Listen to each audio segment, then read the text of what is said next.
ಮಾಜಿ ಪ್ರಧಾನಿ ಅಟಲ್ ಬಿಹಾರಿ ವಾಜಪೇಯಿ ಅವರ ಜನ್ಮಶತಾಬ್ದಿ ಅಂಗವಾಗಿ ಬಿಜೆಪಿ ಉಡುಪಿ ಜಿಲ್ಲಾ ಮಹಿಳಾ ಮೋರ್ಚಾ ಮತ್ತು ಬಿಜೆಪಿ ಗ್ರಾಮಾಂತರ ಇವರ ವತಿಯಿಂದ ಗುರುವಾರ ಬ್ರಹ್ಮಾವರ ನಂದಿಗುಡ್ಡೆ ಬಬ್ಬುಸ್ವಾಮಿ ದೇವಸ್ಥಾನದ ಬಳಿಯ ಪರಿಶಿಷ್ಟ ಜಾತಿಯವರ ಕಾಲೋನಿಯ ಮಕ್ಕಳ ಜೊತೆ ಆಚರಿಸಲಾಯಿತು. ಉಡುಪಿ ಶಾಸಕರಾದ ಯಶ್ಪಾಲ್ ಸುವರ್ಣ ಅವರು ಕಾರ್ಯಕ್ರಮವನ್ನು ಉದ್ಘಾಟಿಸಿ ಅಟಲ್ ಬಿಹಾರಿ ವಾಜಪೇಯಿ ಮತ್ತು ಡಾಕ್ಟರ್ ಬಿಆರ್ ಅಂಬೇಡ್ಕರ್ ಭಾವಚಿತ್ರಗಳಿಗೆ ಪುಷ್ಪ ನಮನವನ್ನು ಸಲ್ಲಿಸಿ ಬಳಿಕ ಮಾತನಾಡಿದರು. ದೇಶದ ಅಜಾತಶತ್ರು ಎಂದೆನಿಸಿದ ವಾಜಪೇಯಿಯವರು ಭಾರತವನ್ನು ದೂರದರ್ಶಿತ್ವದಿಂದ ಕಂಡವರು. ಅವರು ಹಾಕಿಕೊಟ್ಟ ಅಡಿಪಾಯ ಮತ್ತು ತತ್ವ ಆದರ್ಶಗಳನ್ನು ಹೊಂದಿದ ಇಂದಿನ ಪ್ರಧಾನಿ ನರೇಂದ್ರ ಮೋದಿಜಿಯವರ ಮೂಲಕ ಭಾರತ ವಿಶ್ವಮಟ್ಟದಲ್ಲಿ ಗುರುತಿಸಿಕೊಳ್ಳುವಂತಾಗಿದೆ ಎಂದು ಹೇಳಿದರು.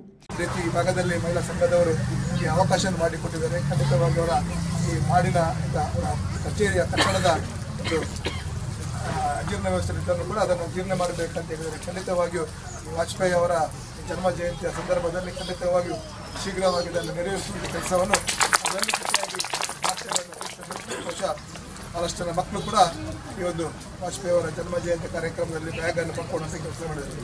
ಬ್ಯಾಗನ್ನು ಕೊಡುವ ಉದ್ದೇಶ ಏನಂತ ಹೇಳಿದರೆ ನಾವೆಲ್ಲರೂ ಶಿಕ್ಷಣದ ಕಾಶಿ ಉಡುಪಿ ಶೈಕ್ಷಣಿಕವಾಗಿ ಇಡೀ ರಾಜ್ಯದಲ್ಲೆಲ್ಲ ದೇಶದಲ್ಲೇ ಉಡುಪಿ ಸಾಧನೆ ಮಾಡಿದ್ವಿ. ಬಹುಶಃ ಚನ್ನಪಡಿಸ್ತಿತ್ತು. ಬಹುಶಃ ಇಡೀ ಒಂದು ಆಡಳಿತದಲ್ಲಿ ಅವರ ನೇತೃತ್ವದಲ್ಲಿ ನಾಯಕತ್ವದಲ್ಲಿ ಇಡೀ ವಿಶ್ವಕ್ಕೆ ದೇಶದ ಶಕ್ತಿಯನ್ನು ತೋರಿಸುವಂಥ ಕೆಲಸವನ್ನು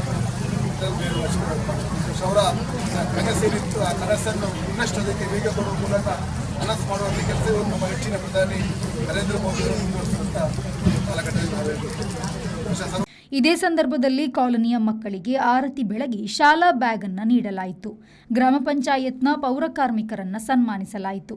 ಮಂಡಲ ಅಧ್ಯಕ್ಷ ರಾಜೀವ್ ಕುಲಾಲ್, ಜಿಲ್ಲಾ ಮಹಿಳಾ ಮೋರ್ಚಾದ ಅಧ್ಯಕ್ಷೆ ಸಂಧ್ಯಾ ರಮೇಶ್, ರಮ್ಯಾ ಉಪ್ಪೂರು, ಬಿಎಂ ಶಂಕರ್ ಪೂಜಾರಿ, ದೇವಾನಂದ ನಾಯಕ್, ನಳಿನಿ ಪ್ರದೀಪ್ ಮತ್ತು ಪಕ್ಷದ ಪ್ರಮುಖರು ಉಪಸ್ಥಿತರಿದ್ದರು.